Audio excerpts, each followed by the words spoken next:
So, I feel like playing Tetris Attack today, because I'm unable to record any console games, and this is a console game, but I'm playing it on an emulator, so it sort of counts, but I just felt like playing this because it's one of my favorite games, possibly my favorite game. I mean, whatever my favorite game is seems to change from time to time, from day to day, but this is one of my childhood favorites, and it's still pretty much just as fun today as it was whenever I first played it. And that's something that I can only say for very few games. Another one would be Tony Hawk's Pro Skater 2, because that game is frickin' awesome. Let's see, what should I do? I've already Let's Played this game in the past, and that was the Versus mode, I think. But I played that on very hard mode, so now I think I'm just gonna take it easy and do normal mode or something. Just kind of ramble as I'm talking. Ramble as I'm talking, yes. Kind of was intending for this to be an update video of sorts. Just talking about what's been going on in my life lately and not really paying as much attention to the game. Even though I do think that this is basically the golden standard for puzzle games and, well, block puzzle games.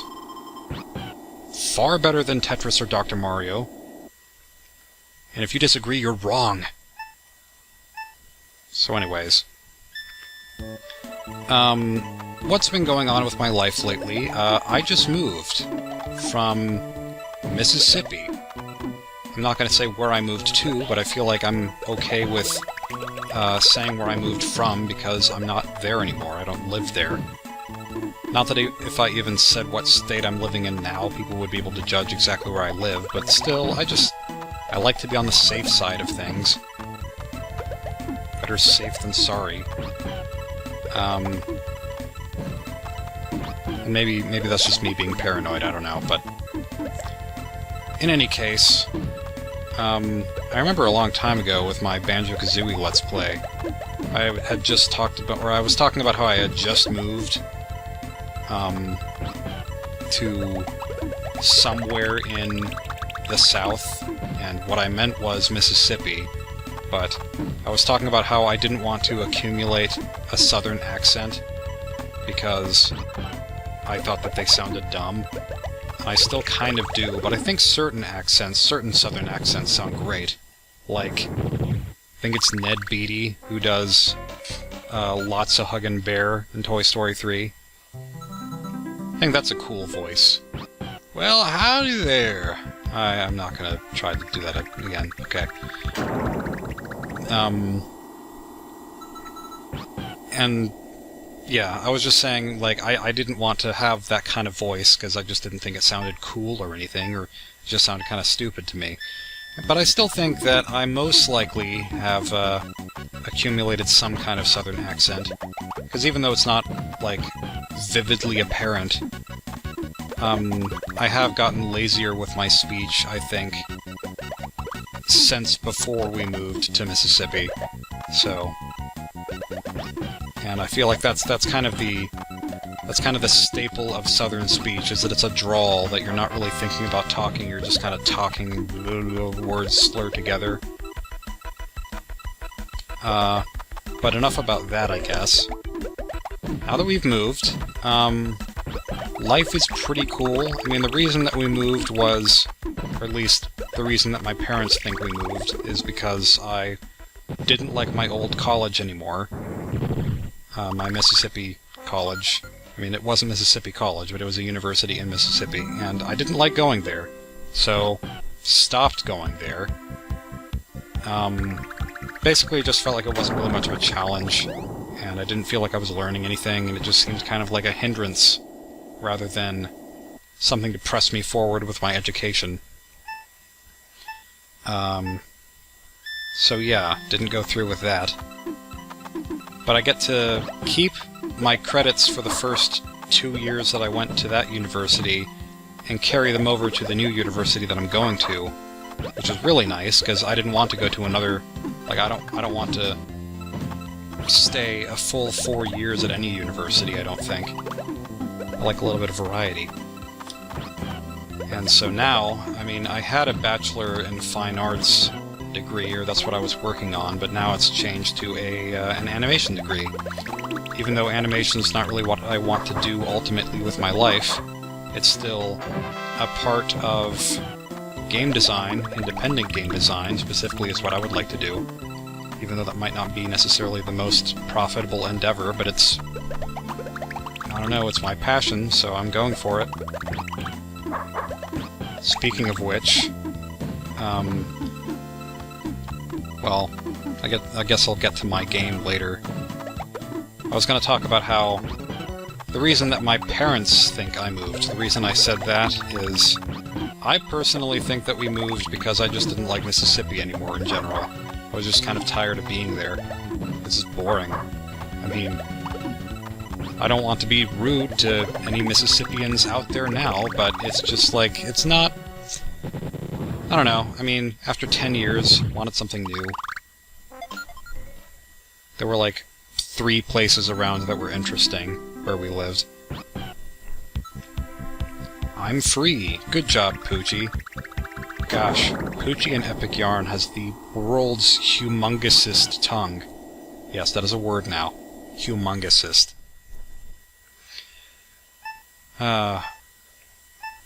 Yeah. And so we're in the process of, well, we're not in the process of moving anymore. Like, we finally finished most of the actual, like, moving from one state to another business. And all our stuff is here, for the most part. My dad's stuff is not all here, because he's kind of a hoarder, and he has 2 garage fulls worth of stuff still at our old house. And so he's back there messing with it, trying to figure out what to pack and what to sell. And that's going to be his job, because I had no part in it. I didn't want to, like, interfere. And frankly, it's his fault that he has so much stuff to move, so yeah. But most of the stuff is here, and I'm grateful for that. I have most of the stuff that I could possibly want in my room already unpacked, even though there's a lot of stuff still in boxes, and we're probably going to be unloading boxes for quite some time.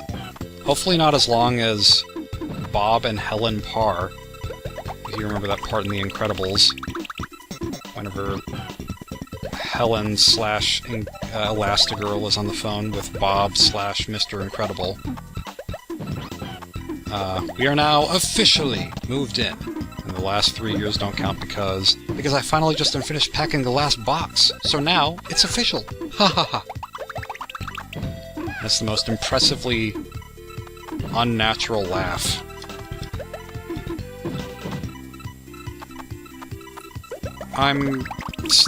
There's still a lot of stuff to be done with my room, because, like I said, nothing is out of its boxes really, except for my computer and a couple of other stuff. The reason that I can't record on console right now, and this is an emulator, is because currently my TV is just on the floor, it doesn't really have its own table yet, and the only way that I can really see it from my computer is with a table, the way that I have this room set up and how I want it to be set up. It would also help if I had a few bookshelves, because I have so many books that I never read, but I need them to go somewhere. And just other stuff that goes on shelves, like the games. And so it'll be... yeah. More furniture would be helpful. I guess, another thing about that is that at our old house, I had 2 rooms. And they were not the biggest rooms, but they were 2 rooms, and, you know, you might wonder why I had 2 rooms in the first place, but the reason for that is because originally it was my sister and my 2 parents and I living there. But then my sister went off to college, and so I got her room. And so I had a bedroom and a computer room separately. But now I am able to combine those 2 rooms into one larger room, because the room that I decided to pick for living in this new house was the room over the garage. And since it's a 2-car garage, it's a pretty large room. Which I am perfectly okay with. Now, I have heard something about how you shouldn't have your bedroom and your workspace be the same room because it's something psychological, like you'll think about sleeping if that's the setup that you have. I don't know if that's true or not. Like, I feel tired all the time anyway, regardless if my bed is in the room that I'm in or not. Like, if there's no bed in the room, then I'll make a bed for myself and just sleep on the floor. Right now I don't have a bed, I just have a mattress on the floor, and I might keep it that way, because I like having just a mattress on the floor. It's almost simpler than having a bed. Maybe even more comfortable, too, I don't know. And Yoshi stands on lava, that's great. Because why not? I mean, he couldn't even touch lava whenever it was spewing from an enemy in Yoshi's Island, but this is technically not a Yoshi game, this is paneled upon the Yoshi hack version. But I love it for that.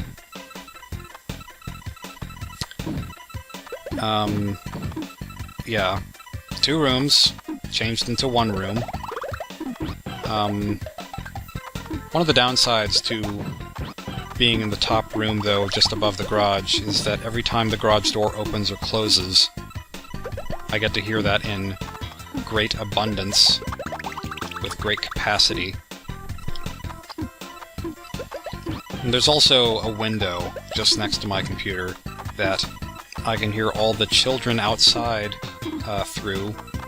And they were playing basketball a lot yesterday, and it was kind of annoying, because I just kept hearing the the dribbling of the basketball just over and over and over again, and I was like, eh! That's the exact noise I made. Eh! No, that is not the noise I made, but it was a little bit irritating. Not the worst thing in the world, just I'm an old curmudgeon who doesn't like those hooligans, those hoodlums running around.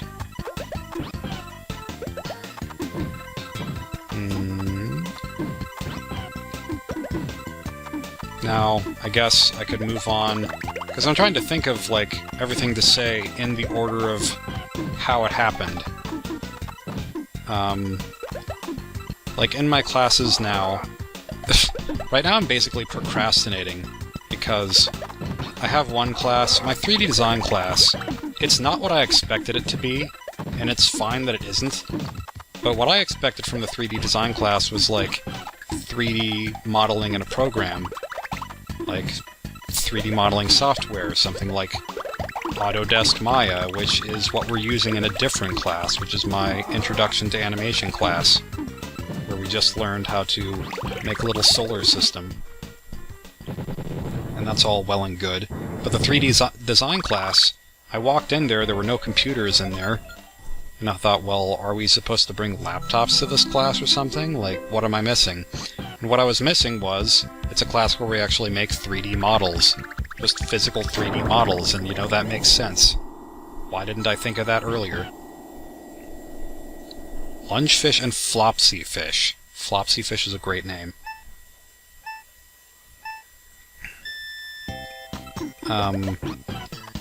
But right now we have the most monotonous project that I could possibly imagine for the 3D design class, and apparently the assignments in that class are going to get easier as time goes on, rather than harder, which I am all for that, because, gosh, this first one is kind of terrible. I'd never heard of the term weed out for a class before, like teachers who weed out the students so that only the ones who are really passionate about the class stay, or something like that. I don't exactly know, like, exactly what that term means, but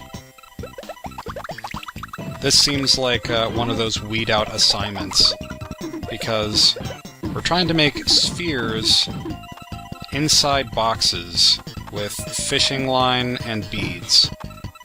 And basically all we're doing is we made this white foam core cube with one side open, and we're sticking fishing line through it, through the top and the bottom, and we're also sticking beads through it and tying the beads into the little fishing line, and creating the illusion of a sphere, just with a lot of different fishing line things hanging through, just a lot of strings, like a harp. except it's more like a whole bunch of harps in a circle, because it has to look like a sphere. And it's just... putting the beads on the fishing line, it's not... It's not easy and it's not hard, but it's just so inconvenient. And it's also super time-consuming because it's very possible that by the time you're done, you're going to have used like 200, 300 beads and several dozen strings. But in a way, I'm kind of thankful for the tedium of the project, because the classroom setting is nice, and all my professors are cool. Like, one of them is a little bit more boring than the others, but all of them are cool people, I think. And just in general, it seems like a nice environment, and I'm very happy about that. But, well, yeah, and the students, like, the students are also generally cool right now, it seems. Like, there's not any jerks, which is probably what you should expect from a university, since it's only where the smart people go. I don't know what I'm saying. But yeah, it's like everyone in the room kind of has this shared distaste for the tedium of the project, and so it's like we have this camaraderie almost, and can get along nicely, because it's like we're all in this together, we all have to get through this. Okay, I did not make good decisions there.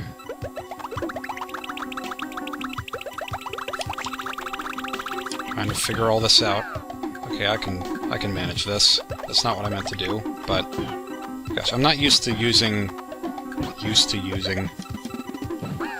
write that in a sentence. It doesn't look as good as it sounds. But I'm not used to using a gamepad for this. What I usually use is the Super Nintendo controller on the Super Nintendo, because I'm authentic like that. But I'm using the control stick a lot, and it's just... whatever. I can skip this cutscene, I keep forgetting about that. Oh, I probably shouldn't have skipped that one, because something important happened. Yeah, we're in the after zone now. All the characters are collected, and now we're off to fight the bad guys. Because there is a story to this puzzle game. Kind of. Not much of a story.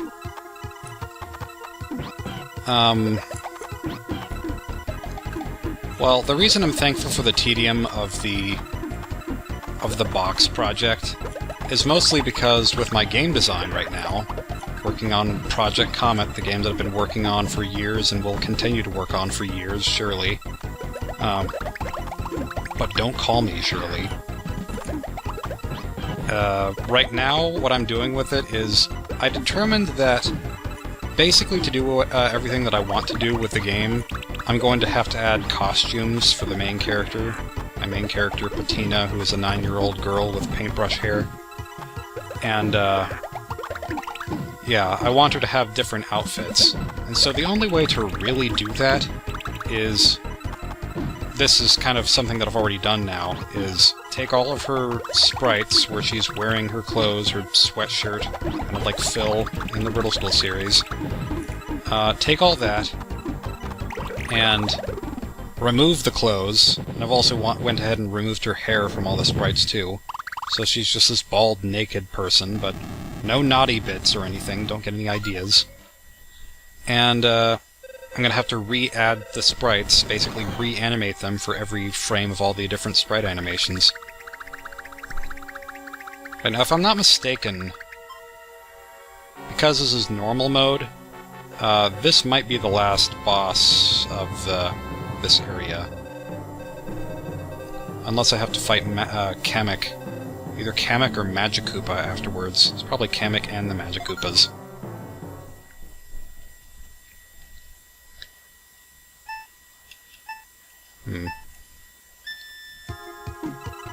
Yeah, so I've went ahead and basically nudified all of, or at least most of the sprites, which took a while. And I don't know to what extent I'm going to have character customization in the game, because I still wanted to have Patina as a unique character with her own identity, as opposed to being just an avatar for the player. And I don't want to allow so much freedom that, well, again, like it's not an avatar for the player. I just want to have my own ideas of the design of everything. Plus, mainly I'm concerned with having clothing and outfits that relate to the story. Like, I want story-relevant outfit changes. So that's the main reason I'm doing it, but I might go further with it, I'm not really sure. The thing is, adding any sort of outfit to the game is going to take forever, so I don't know if I'm gonna go through with more of it or not. I might just stick with the necessary parts. And another thing about my game design right now is, because I've been working on this game for so long, I've had what I just said on Twitter was not just second thoughts, but by now probably 7th or 8th thoughts on what the beginning of my game should be like. Because for the longest time I've had this idea in my head that the game should start in an underground village with lush greenery and everything. And I've already made like a whole tile set and made 3 rooms with that in mind. But now I'm wondering, like, is that really the best idea? Maybe I should try something different.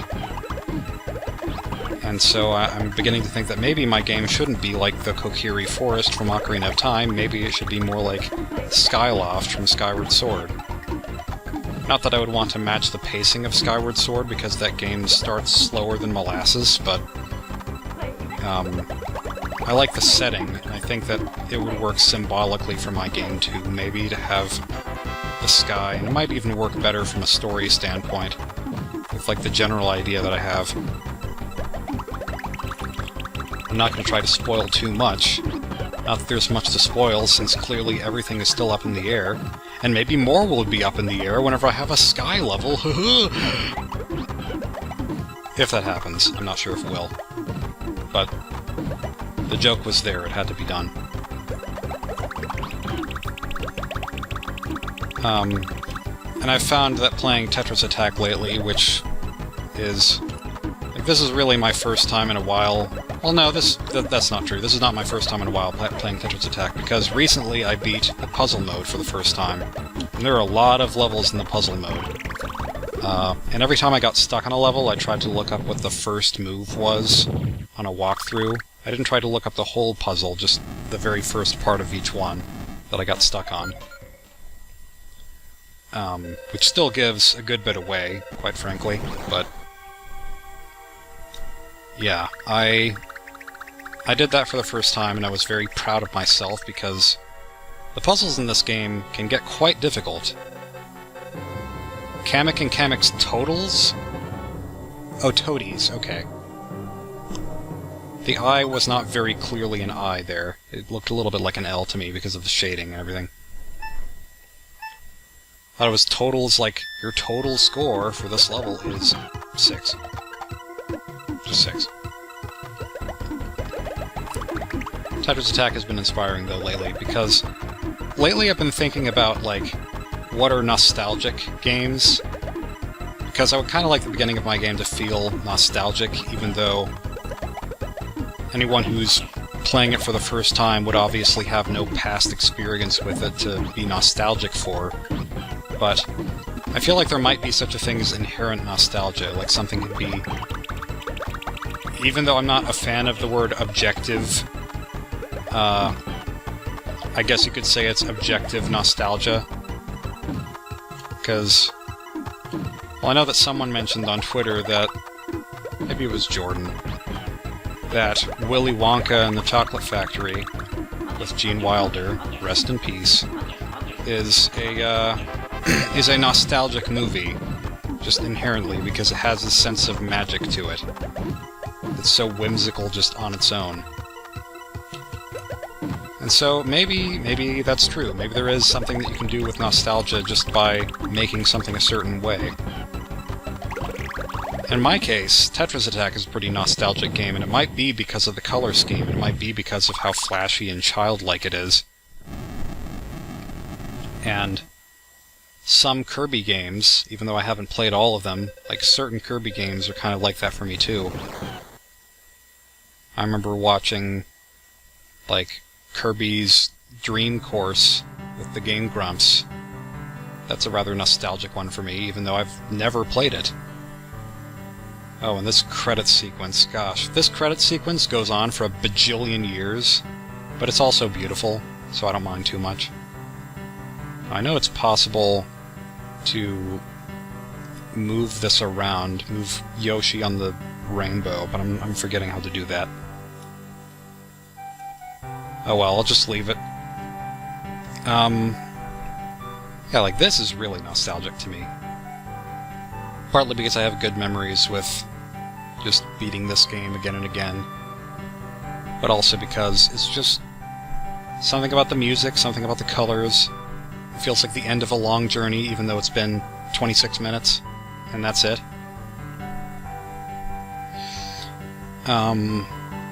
Yeah, and so I've been trying to look up, like, supposedly inherently nostalgic things lately as inspiration, and I came across Mischief Makers on the Nintendo 64, which is a game that I think people have nostalgia for, and it's not a game that I grew up with. I knew about it because of some unofficial player's guide that I had that game mentioned in it. I was always kind of curious about what it was. But I watched a long play of it. I didn't pay full attention to it. I was doing other things at the same time, but it seemed cool, and so I've kind of impulse bought it. And I don't know when it'll arrive, but I will get a copy of Mischief Makers on the Nintendo 64 soon. And maybe that'll be a welcome distraction from the work that I'm procrastinating doing.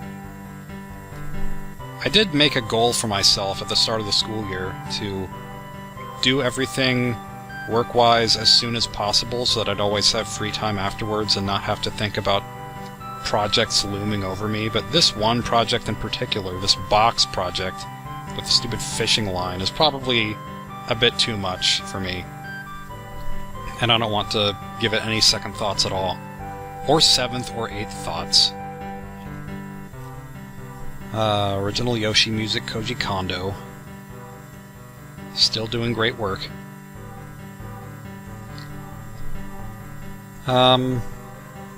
Yeah.